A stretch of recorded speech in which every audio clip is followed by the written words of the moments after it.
Hello fellow sim racers. I've been getting a lot of comments recently asking me to revive the iRacing series that I started last year. So I decided to give into peer pressure, and you know what? I'm so glad I did. I didn't really fancy continuing with the 488, so I thought let's give the MX-5 a spin. This video features highlights of 3 races that I took part in over the last week, and I can honestly say that they were some of the most enjoyable sim races I've had in a very long time.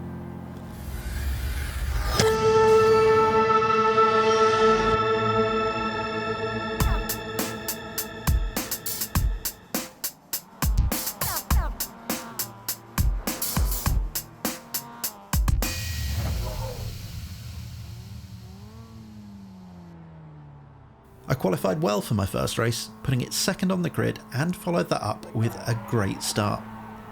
The pole sitter obviously agreed with that sentiment and covered off the inside line very early. I probably should have moved back across once it was obvious that he had me covered, and that compromised my entry into turn 1, giving the number 2 car a good run round the outside. I wasn't willing to fight the issue too hard, and in hindsight that was probably a good choice. My main aim for this race was to run incident free and finish on the podium, so I spent the next couple of laps following the number 2 car and keeping out of trouble. At the end of lap 2, the lime green car got a poor exit from the final turn, giving me a great run down the start-finish straight. I ran out of road before I could make the pass, but had obviously caught the attention of the number 2 car, who promptly outbraked himself into turn 1. This gave me plenty of space for a move into turn 2 and what was in the end a straightforward clean pass. With only a few laps under my belt and no idea of the relative pace of the other cars around me, I settled down to what would be a very tense race. Luis in the number 2 car kept pace, following around half a second behind for the next lap, and the next lap, and the next lap, and for every single lap afterwards. This was some of the closest racing I've had recently, and I enjoyed every second.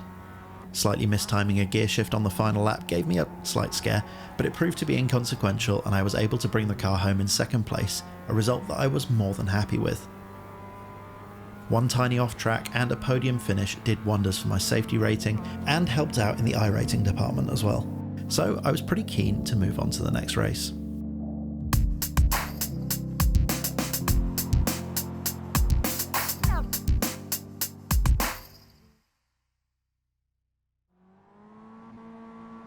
Lime Rock Park is a circuit that's really suited to the MX-5. Unfortunately, I qualified well off of my normal pace and started the race 6th. As at the previous race, I got a decent start, but the short run down to turn 1 left me with few options to move forward. My attempt to slingshot round the outside of the Golf liveried car looked good on paper, but it didn't really pan out in the end. Still, that put me on the inside for turn 2, but I decided to back out of the move at what proved to be the critical moment.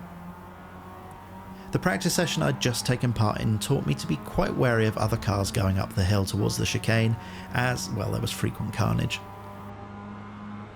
I decided to back off early for the fast right-hander to buy some room to the car in front. But everything was fine and the demolition derby I was picturing failed to materialise this time. The next lap unfolded without incident, and I set my sights on settling into a rhythm while the race was developing in front of me. On lap 2, the Golf car cut the chicane and got a slowdown penalty, which he immediately served by pulling offline. Great etiquette, but given what was about to unfold, I think I'd have been better off being blocked. Coming into the end of lap 2, the second and third place cars got together in the final turn, spinning the red car around. I made the fatal mistake of not leaving enough room, was tagged by the red car, and well, you know the rest.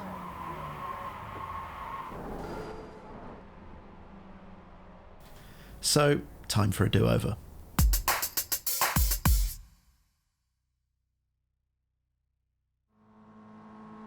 Determined to get a better result, I put in a quick qualifying lap that would prove to be just 2/100ths of a second slower than the pole sitter. I got the better start and had a clean run down to turn 1. I braked later and that sealed the deal. This was going a lot better. Just a quick side note, for some reason trading paints wasn't working when I ran the race, so you'll see the second place car in red from the onboard shots and in the anime livery from the TV cameras. I took a pretty steady approach to lap 1 and tried to settle into what I hoped would be a simple race that I could control from the front. And that's certainly how it began to unfold. I was able to gradually increase my pace while learning the parts of the track where the second place car was faster and where I had the advantage. It went on like that for the next 9 laps, keeping the lead at just over a second while keeping a little bit of pace in reserve.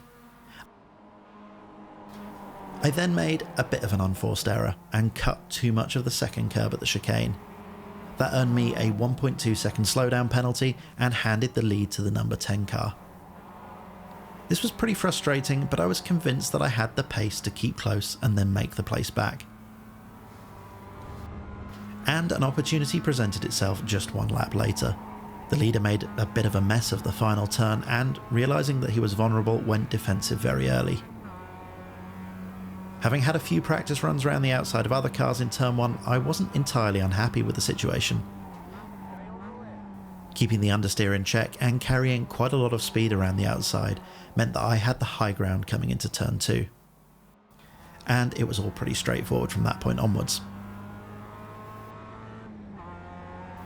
Such was the ebb and flow of this race, I only managed to hold on to the lead for 2 laps this time. Catching the front face of the curb in the final turn unbalanced the car and made me have to get out of the throttle, if only for a heartbeat, but that was enough to give the number 10 car a good run down the main straight. Again, I stuck to the outside, hoping to repeat my previous successes here, but sadly it wasn't to be this time, and the number 10 car got onto the apex ahead of me and wisely allowed the car to run a little wide. With 8 laps of the race remaining, I was convinced I had enough time to regain the place and started pushing like crazy, even going as far as exploring alternative lines into the West Bend. But everything I tried fell a little short, and when the race came to a close, I followed the number 10 car home, 1/10 of a second away from victory, and I can honestly say I've never been more excited to come second in a race in my life. So, some final thoughts before I wrap things up here. After spending time in the 488 challenge, I really wasn't feeling iRacing.